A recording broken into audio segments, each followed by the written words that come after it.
Hello আমার দুষ্টু প্রিয় মিষ্টি বন্ধুরা, তোমরা সকলে কেমন আছো? বন্ধুরা, আজ তোমাদের মাঝে নতুন একটি লাগালাগির গল্প নিয়ে চলে আসলাম।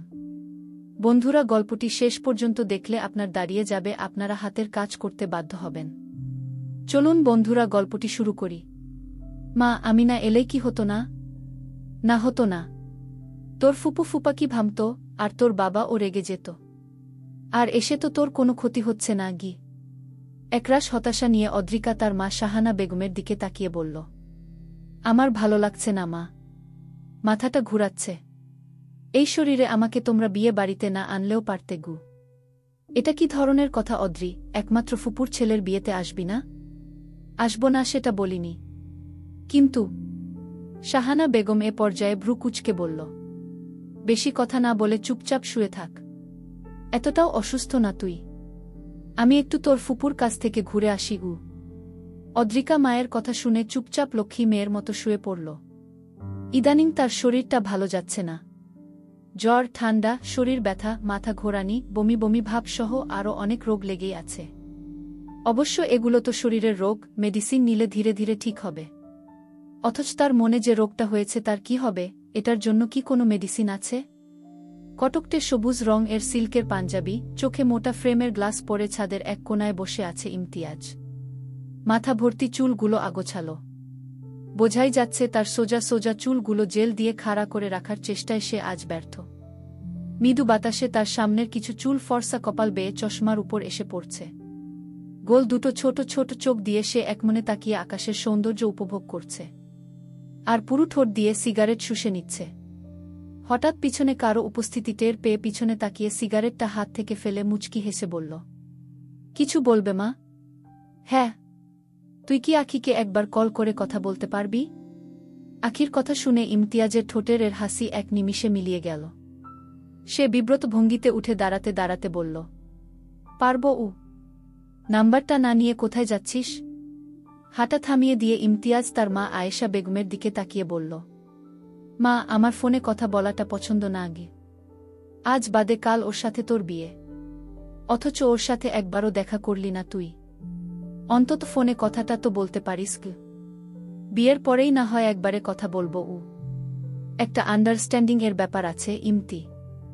সব বিষয়ে এমন উদাসীন হলে চলে না গি। তুমি দেখে শুনেই ঠিক করেছ। নাম্বারটা দাও উ। নাম্বারটা একটি কাগজে লিখে এনেছিল আয়েশা বেগম। ছেলের হাতে কাগজের টুকরোটা দিয়ে দীর্ঘ নিঃশ্বাস ফেলে ছেলের গমন পথে তাকিয়ে রইল আয়েশা বেগম।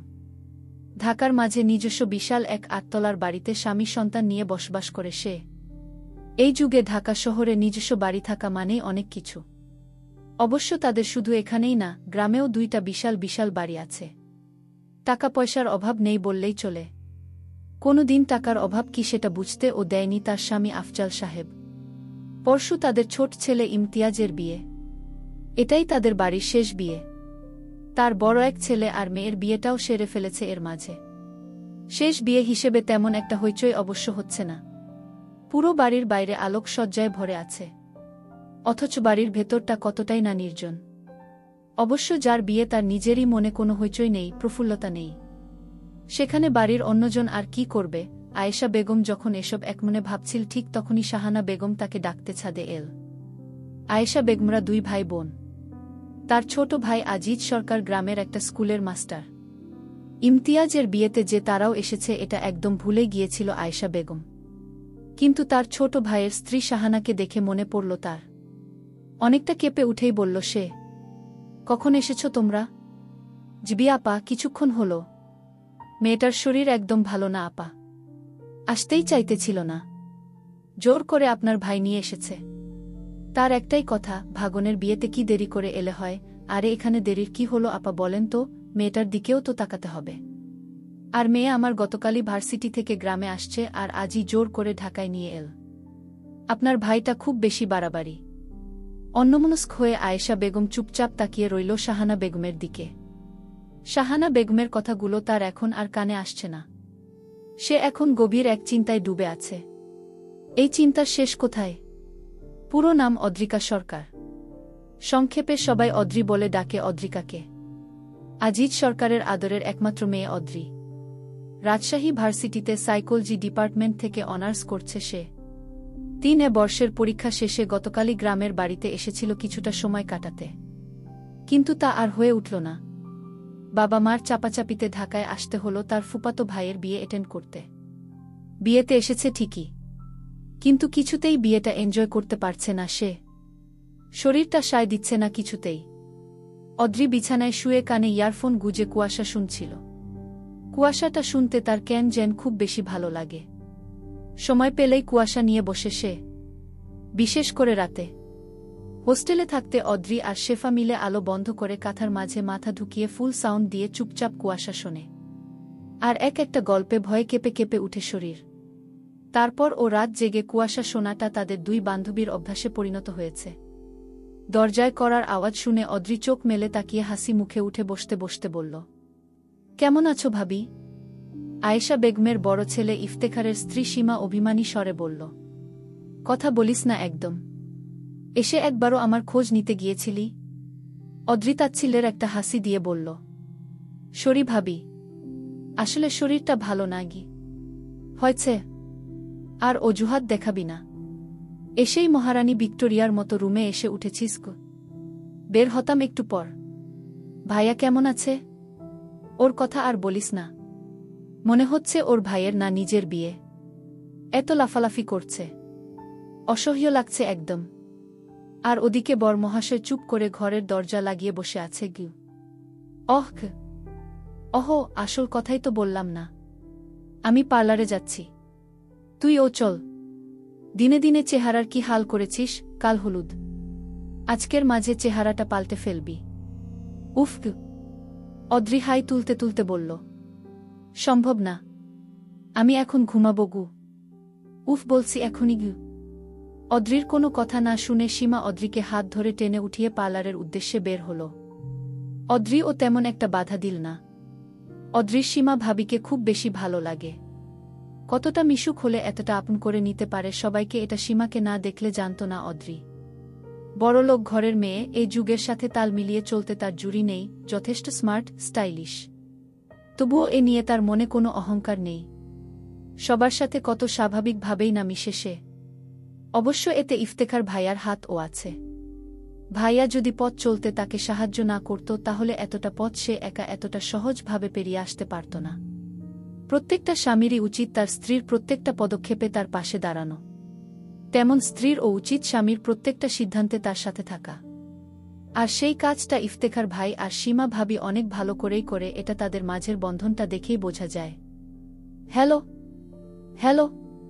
ইমতিয়াজ কি বলবে বুঝতে পারছে না। মায়ের জোড়াজুড়িতে তো ফোনটা করল আখি নামের মেয়েটাকে, কিন্তু এখন গলায় এসে কথা আটকে গেছে। কি বলবে ভেবে পাচ্ছে না। ফোনটা কি কেটে দিবে সে, না এটা অভদ্রতা হয়? কিন্তু বলবেটা কি? অপাশ থেকে আখি হ্যালো হ্যালো করেই যাচ্ছে। আচ্ছা মেয়েটা এমন কর্কশ কণ্ঠী কেন? দেখতে কেমন হবে তাহলে?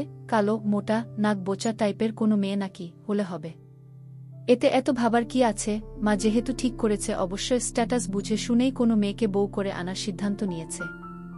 ছোট্ট একটা নিঃশ্বাস ছেড়ে ইমতিয়াজ ফোনটা কেটে দিল। তার পরপরই ইমতিয়াজের ফোনে কল এল ওই নাম্বারটা থেকে। ইমতিয়াজ আর কিছু না ভেবেই রোবটের মতো ফোনটা কানে নিয়ে বলল, আমি ইমতিয়াজ। নেটওয়ার্কের সমস্যা ছিল হয়তো, কেটে যাচ্ছে বারবার।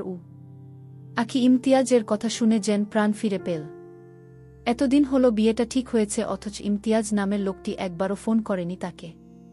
দেখা করা তো দূরের কথা, ইমতিয়াজের পরিবার তাকে দেখতে এলেও সে নিজে একবারও আখিকে দেখেনি।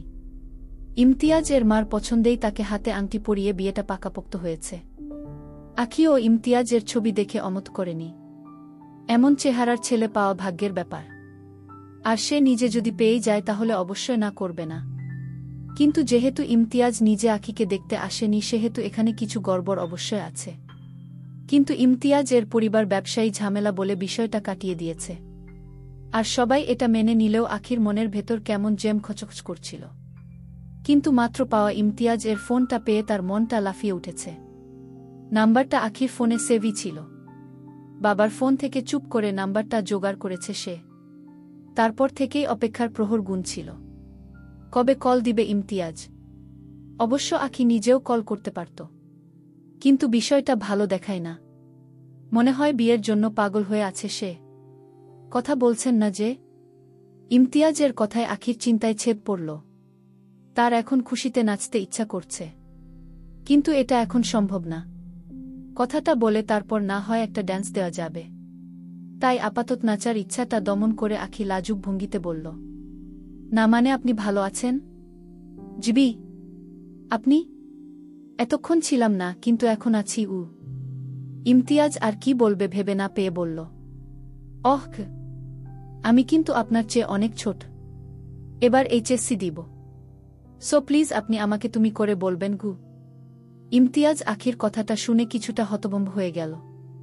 এত ছোট মেয়ের সাথে তার বিয়ে, তার মা তো তাকে এটা জানায়নি। না, হয়তো জানিয়েছিল। অন্যমনস্ক থাকার ফলে হয়তো বিষয়টা খেয়াল করেনি সে নিজে। কিন্তু এত ছোট মেয়েকে বিয়ে করা কি সম্ভব? আখির বাবা তো মন্ত্রী। মন্ত্রীরা কি এত অল্প বয়সে তাদের মেয়েদের বিয়ে দেয় নাকি? এত অল্প বয়সে তো বিয়ে দেয় গরিব ঘরের মেয়েদের, যাদের বাড়িতে রেখে ভাত দেওয়াটাই বোঝা বলে মনে হয়। তখন গরিব ঘরের মেয়েদের বিয়ে দিয়ে তারা বোঝামুক্ত হয়। কিন্তু এক্ষেত্রে তো আখি গরিব ঘরের মেয়ে না। তাহলে সমস্যাটা কি হতে পারে? ইমতিয়াজ খুব স্বাভাবিক গলায় বলল, জানি। তো এত অল্প বয়সে বিয়ে করছো কেন?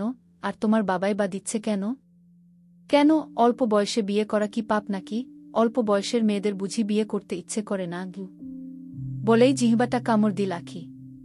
হায় হায়, সে কি বলে ফেলেছে! আখির কথা শুনে হেসে ফেলল ইমতিয়াজ। হাসতে হাসতেই বলল, সেটা বলিনি। আসলে বড়লোক বাড়ির মেয়েদের এত তাড়াতাড়ি বিয়ে কি? ইমতিয়াজকে থামিয়ে দিয়ে আখি বলল, আসলে আমি দেখতে অনেক বেশি রূপবতী, তাই আমাকে এভাবে বাসায় বসিয়ে রাখা রিস্ক। কবে না কবে আবার বিরোধী দলের কেউ এসে আমাকে উঠিয়ে নিয়ে যাবে। তখন পরের দিন সংবাদপত্রে হেডলাইনে উঠবে, মন্ত্রীর রূপবতী মেয়ের অপহরণ। ব্যাপারটা কি ভালো দেখাবে বলুন? আখির কথা শুনে যেন ইমতিয়াজ এর হাসি থামছেই না। এত রসিকতা করতে পারে মেয়েটা? আচ্ছা, মেয়েটাকে কি বিয়ে করে সে ভুল করছে? ছোট্ট একটা বাচ্চা মেয়েকে কোনোভাবেই কষ্ট দেওয়া যায় না। অবশ্য এতটা ছোটও না। তারপরও তার তুলনায় তো আখি অনেক ছোট। ইমতিয়াজ নর্থ সাউথ থেকে 2 বছর হল এমবিএ কমপ্লিট করে তার বাবার মোহাম্মদপুরের গার্মেন্টসের দেখাশোনার দায়িত্বে আছে। গার্মেন্টস এর সব ঝামেলায় এখন তার ঘাড়ে। এই 2 বছর কোনো রকমের ধানায় পানায় দিয়ে বিয়েটা আটকে রেখেছিল। কিন্তু এখন তো আটকে রাখার কোনো মানেই নেই। তাহলে এখন সে কি বিয়েটা করবে না আখিকে? মানা করে দিবে? কিন্তু মানা করেই বা কি হবে? একদিন তো বিয়েটা করতেই হবে। তাহলে আখির মতো মেয়েকে নয় কেন, নতুনভাবে জীবনটা সাজানোর জন্য হলেও তাকে বিয়েটা করতে হবে। খুব ভোরেই ঘুম থেকে উঠছে আয়েশা বেগম। আজ তার ছেলের গায়ে হলুদ। গুলশান শুটিং ক্লাবে আজ বিকেলে হলুদের অনুষ্ঠান করা হবে। সেই আয়োজনে কোনো যেন কমতি না থাকে, এটা ভেবেই দম ফেলানোর সময়টুকু নষ্ট করতে নারাজ সে। কিন্তু শত কাজের মাঝেও বারবার মনটা কেঁপে উঠছে তার। তার ছোট ছেলের সুখের কথা ভেবেই আজ এত সব আয়োজন। সুখী হতে পারবে তো ইমতি? সাজিদ ঠিক সকাল 1:00টার মাঝেই উপস্থিত হল ইমতিয়াজদের বাড়িতে। ইমতিয়াজের ন্যাংটা কালের বন্ধু সে। একসাথে হাঁটতে শিখেছে, খেতে শিখেছে, কথা বলতে শিখেছে, একসাথে ব্যাট বল খেলতে খেলতে বড় হয়েছে তারা। তারা যদি গ্রামে বেড়ে উঠত তাহলে হয়তো বলা যেত একসাথে ন্যাংটা হয়ে পুকুরে ঝাঁপ দিয়ে সাঁতার কাটতে কাটতে বেড়ে উঠছে তারা। যেহেতু ঢাকায় তাদের বেড়ে উঠা, তাই এই কথাটা বলতে পারে না সাজিদ। সাজিদ ইমতিয়াজের বাবার বন্ধুর ছেলে, সেই কারণেই তাদের একসাথে বেড়ে উঠা। পাশাপাশি বাসায় থাকত আগে তারা, কিন্তু এখন আর সেটা সম্ভব নয়। কারণ সাজিদের পরিবার অস্ট্রেলিয়াতে সেটেল হয়েছে 10 বছর হল। বন্ধুর বিয়ের সুবোধেই হোক আর অন্য কারণেই হোক 10 বছর পর বাংলাদেশে পা দিল সে। সবার সাথে দেখা করেই সাজিদ ইমতিয়াজের রুমের দিকে এগুলো। দরজায় কড়া নাড়তেই ইমতিয়াজ ঘুমঘুম গলায় বলল, মা প্লিজ, এখন বিরক্ত করো না গি। আরে শালা দরজা খোল, আমি তোর কোনো জন্মের মা লাগি রে? সাজিদের গলার স্বর শোনার সাথে সাথেই লাফিয়ে বিছানা থেকে উঠে এসে দরজা খুলে জড়িয়ে ধরল ইমতিয়াজ সাজিদকে। এতদিন পর তোর দেশের কথা মনে পড়ল? আমি কিন্তু দেশের কথা ভেবে আসিনি, এসেছি তোর কথা ভেবে গু। কিছুক্ষণ এভাবেই কথোপকথন চলার পর সাজিদ বলল, আর সবাই কোথায়? আমন, নিলয়, লিখন ওরা? বিকেলে দেখা হবে গু। কতদিন পর তোদের সামনাসামনি দেখলাম, ছুলাম। এত ভালো লাগছে সেটা বলার মতো না। বালের অস্ট্রেলিয়া। এতদিন ভিডিও কলে কথা হয়েছে, তোদের ধরতে পারিনি, একসাথে কিছুক্ষণ বসে আড্ডা দিতে পারিনি কি? ইমতিয়াজ হালকা হেসে বলল। সিগারেট ধারাবি? দেখি। দুই বন্ধু মনের আনন্দে কিছুক্ষণ আড্ডা দিতে দিতে সিগারেট টানতে লাগল। এক পর্যায়ে সাজিদ বলল, সবাই কি চলে এসেছে? শুধু ইতি আপু আসেনি, হয়তো বিকেলের মাঝেই চলে আসবে গি। ইতি আপুরা কোথায় থাকে এখন? সিলেট। তাহলে মোটামুটি সবাই এসেছে। ইমতিয়াজ ছোট্ট একটা নিঃশ্বাস ছেড়ে বলল, তোর যে মামা ছিল সে এসেছে? হ্যাঁ গু। তোর যে একটা মামাতো বোন ছিল? হ্যাঁ আছে তো। নামটা জেন কি? হ্যাঁ অদ্রিকা। রাইট। অদ্রিকু। চল তো দেখা করে আসি। সবার সাথেই দেখা হয়েছে গু। তুই যা, আমি একটু ঘুমাবো গু। সাজিদ উঠে দাঁড়িয়ে চোখ মেরে বলল, ঘুমাও বেটা ঘুমাও, কাল থেকে তো আর ঘুমাইতে পারবা না। ভাবির স্পর্শে তোমার ঘুম হারাম হয়ে যাবে। শেষ ঘুমটা ঘুমিয়ে নাও। অদ্রির গলার স্বর ঠান্ডা, মিষ্টি। সাধারণ কথা শুনতেও কি দারুণ লাগে। তার বাবা আজিজ সরকারের মতো তার আঞ্চলিক কোনো সুর নেই। অদ্রি কিছুটা জড়তা নিয়েই কথা বলছে সাজিদের সাথে। অচেনা একটা লোকের সাথে আর কিভাবেই বা কথা বলবে? আচ্ছা, এখানে সীমা ভাবি থাকলে কিভাবে কথা বলতো? নিশ্চয় তুমি তুমি করে ডেকে কয়েক সেকেন্ডের মাঝেই পরিচিত হয়ে উঠত দুজনে। আল্লাহ মানুষকে কিছু আশ্চর্য গুণ দিয়ে তৈরি করে, তার মাঝের একটি গুণ ও কি তার মাঝে নেই? সাজিদ একমনে তাকিয়ে কথা বলেই যাচ্ছে অদ্রির সাথে। বেশ ফর্সা মেয়েটা, চেহারাটার কাটিং ও সুন্দর। অতএব রূপবতী নারীর তালিকায় তাকে ফেলা যায়। চেহারাটায় এক ধরনের স্নিগ্ধতা আছে অদ্রির মাঝে, কিন্তু চোখটা দেখে কেমন যেন লাগছে। চোখটা ফোলা ফোলা, চোখের নিচে কিছুটা কালিও জমেছে। মেয়েটা কি অসুস্থ নাকি কান্নাকাটি করেছে ভাবতেই সাজিদের বুকটা কেঁপে উঠল। কিন্তু সেটা প্রকাশ না করে সাজিদ বলতে শুরু করল, বিরক্ত হচ্ছ না তো? না গি, আসলে পরিচিত হতে এলাম। ছোটবেলায় কত গিয়ে থেকেছি ইমতিয়াজ এর সাথে তোমাদের বাসায়, মনে আছে তোমার? অদ্রির প্রচণ্ড অস্বস্তি লাগছে, সেটা তার চেহারাতেও সে ফুটিয়ে তুলেছে। তবুও লোকটার যাবার নাম নেই। এত কথা মানুষ বলে, তুই ছোটবেলায় আমাদের বাড়িতে গিয়েছিস, ভালো করেছিস, আমাদের উদ্ধার করেছিস, এখন ফোট। কথাটা মনে মনে বললেও অদ্রি সাজিদের দিকে তাকিয়ে বলল, মনে নেই গু। তোমার কি শরীরটা খারাপ? চোখটা কেমন যেন দেখাচ্ছে। অদ্রির ইচ্ছা করছে সাজিদ নামের লোকটার মুখে কিছু দিয়ে বাড়ি দিয়ে তার বোচা মুখটা ভোতা বানিপয়ে দিতে। এমনি মাথার ব্যথায় কুল পাচ্ছে না সে। তবুও মুখে কিছুটা হাসি ফুটিয়ে বলল, না ঠিকই আছি গু। তাহলে চোখের নিচে কালি পড়েছে কেন? শোষা ঘষবা, দেখবা চোখের নিচের কালিটা আর নেই গু। এ পর্যায়ে অদ্রি কিছু না ভেবেই বিরক্ত ভঙ্গিতে বলল, আপনার গায়ের রংটা তো শ্যামলা, আপনি নিজেই শেষার ট্রিটমেন্টটা নিজের উপর চালাচ্ছেন না কেন? তাইলে আর আপনি শ্যামলা থাকতেন না, ফর্সা হয়ে যেতেন।